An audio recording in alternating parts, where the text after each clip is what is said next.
a ceux qui portent des masques pour se cacher. Et ceux qui les portent comme symbole de leur révolte. Pour inspirer, pour rassembler, pour défier,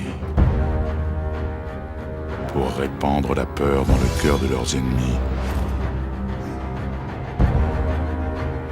et insuffler l'espoir au sein des leurs.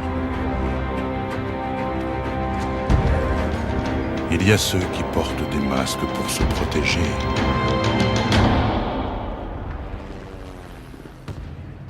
Et ceux qui les portent pour nous protéger tous.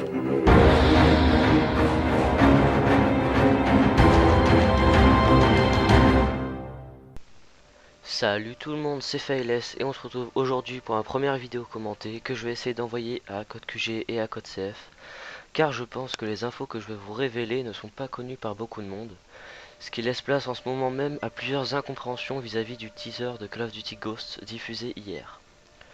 Je vais tout d'abord commencer par le plus simple et mettre au point une chose. Vous avez été nombreux à vous plaindre de ce teaser, car en fait il apporte en réalité que la confirmation de l'existence du jeu, sans image de gameplay ou quoi que ce soit de déterminant ou d'intéressant.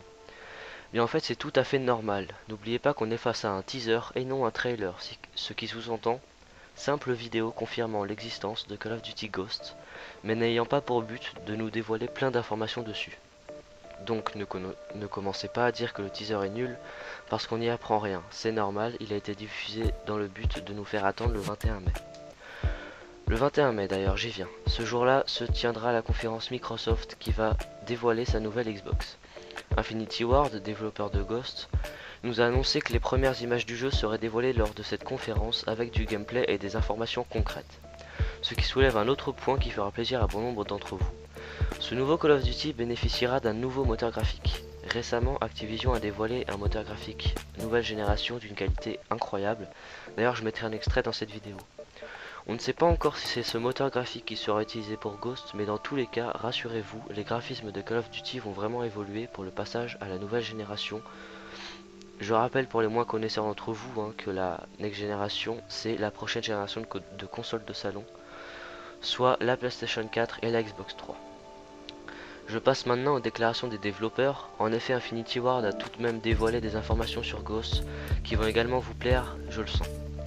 Donc si on en croit ces déclarations, Ghost proposerait une histoire inédite, des personnages inédits, un mode Call of Duty inédit, le tout alimenté par un moteur graphique nouvelle génération Call of Duty. Ce qui est vraiment un bond en avant pour cet univers. Infinity Ward a tout changé pour créer une nouvelle génération Call of Duty à la hauteur des fans les plus exigeants. Alors faut-il les croire, c'est à vous de juger. Personnellement, je crois en Infinity Ward qui pourrait peut-être faire renaître la licence de ses cendres. Car même si l'argent coule à flot, vous savez tous que les derniers Call of Duty, en particulier MW3, sont vraiment détestés par une grande partie des joueurs de l'époque post-Modern Warfare 2. D'ailleurs, ces informations nous prouvent quelque chose. Ghost, personnage emblématique de Modern Warfare 2 que vous connaissez tous, ne reviendra pas dans Ghost. Il est mort, il a été brûlé et on lui a tiré une balle dans la tête, donc ça m'étonnerait vraiment qu'il revienne. Et tout ça simplement car on nous promet vraiment des personnages, une histoire et un univers Call of Duty différents. Alors je ne vois pas l'utilité de faire revivre un personnage qui devrait être mort. Passons aux autres déclarations. Je cite Mark Rubin, producteur exécutif d'Infinity Ward. Tout le monde s'attendait à Modern Warfare 4 et ça aurait été le choix facile pour nous. Mais nous ne nous reposons pas sur nos lauriers. Nous avons vu l'arrivée des consoles nouvelle génération comme la parfaite opportunité de démarrer un nouveau chapitre de la saga Call of Duty. Donc nous développons une nouvelle sous-marque, un nouveau moteur de jeu et de nombreuses nouvelles idées et expériences pour nos joueurs. Nous sommes très impatients de les partager avec la communauté. Moi je trouve que ce sont de bonnes nouvelles. Voilà, c'est tout pour cette vidéo informative, j'espère qu'elle vous aura plu. N'hésitez pas à partager vos idées et votre ressenti dans l'espace commentaire. Peace.